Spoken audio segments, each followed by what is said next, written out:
partner, Mr. Throckmorton. Okay, I'll start. Okay, we are now in this weird transition from heavily relying on our adults to a time where independence is the only option. The next time someone will make sure we eat all our meals may be in a nursing home.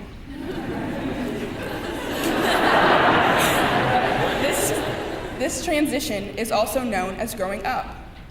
Most of us are already considered adults, legally at least, and up until recently, I couldn't wait for this moment. But now all I feel is sad and scared. It didn't help that here at St. Mary's, we treat our last day of high school like an actual funeral. Seniors read East of Eden by John Steinbeck as the perfect means to finish off high school and send us on our way. Not only does the novel literally have a quote worthy of highlighting on every page, but it encapsulates all of the important messages we've learned during our time here, especially this last school year. The message that we must learn to be content with our own little worlds, which are in fact very big to us and those around us. The notion that any man has the ability to build himself up despite his surroundings.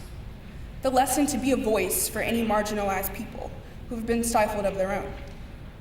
So for a homework assignment one night, Mrs. Ray challenged each of us to write a "This I Believe" statement, modeled after the passage in East of Eden, where Steinbeck personally answers the questions of what do I believe in, what must I fight for, and what must I fight against.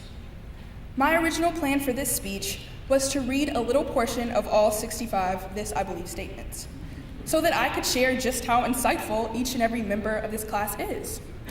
However, after I'd shortened everyone's as much as I possibly could, Mrs. Ray kindly revealed to me that once we changed the font from 10-point to 16-point, and the spacing from single to double, it no longer took up a mere page and a half, but instead was 16 pages. For the sake of all of our attention spans, I'll only read a few. Since I already know that I have had the absolute privilege of having 64 women with brilliant minds and a genuine faith in humanity as my peers, I now want you to just listen to what my fellow graduates know to be true already. These 6 statements encompass what we have found in our 17 to 18 years of living to be the most important ideals in the whole world. This is what we must fight for and what we must fight against. This is what we are passionate about. This is who we are. This is us. 1, and this I believe. Our lives' journeys occur for a reason, even our follies, failures, and disappointments. By some force in the universe, we are granted the power to redeem ourselves from mistakes.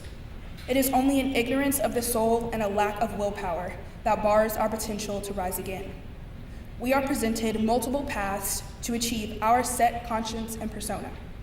And from our decisions, we weave our own multicolored and multi-textured tapestry. Alison Hesselberg. 2, this is what I believe.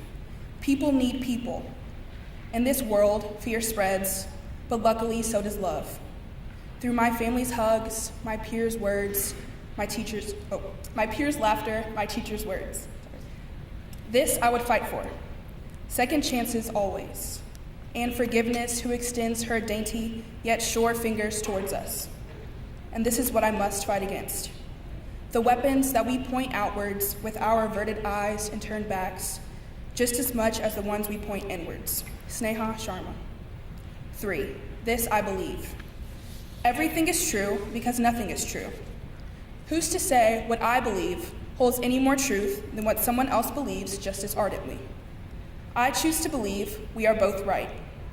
As long as a truth promotes ultimate goodness, then I believe that for the individual that upholds it, it is the truth. Hattie Fogarty. 4, and this I believe, that the human heart is the singular, most powerful force in the world. Being the engine behind our highest good and our lowest evil, it grants us the most precious gift of all, empathy. All goodness springs from the empathy buried deep within the heart of every individual. Olivia House. 5, this I believe, that we are stronger than we believe. Power crackles in our fingertips. I must fight for the human ability to conquer any monster, armed only with measly fists and the dogged insistence that we can. And against surrendering because we are too little and too frail. even though we have slain dragons and saved the world with our little frail bodies. Samantha Lee. And lastly, I firmly believe that life is infinite. The cliche life is short makes no sense because it's unquestionably our longest experience. Unlike the infinity of our lives, the infinity of the earth is a quiet one. The grass will live on and on without changing a thing. The ocean will not tell you it loves you.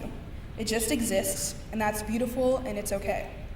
We also are allowed to just exist and still be beautiful and still be okay.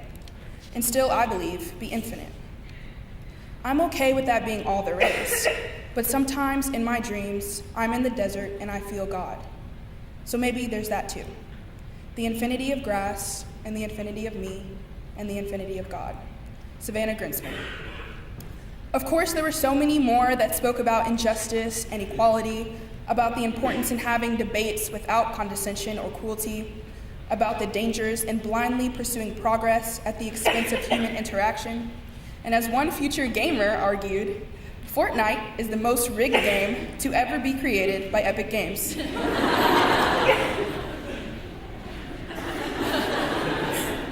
60 Perkins Extended is not going anywhere, although it may have a few upgrades the next time we gather here together.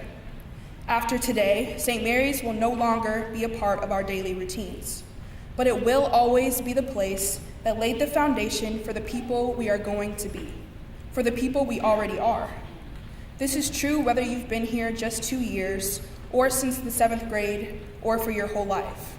I challenge you, class of 2018, never ever to lose this version of yourself.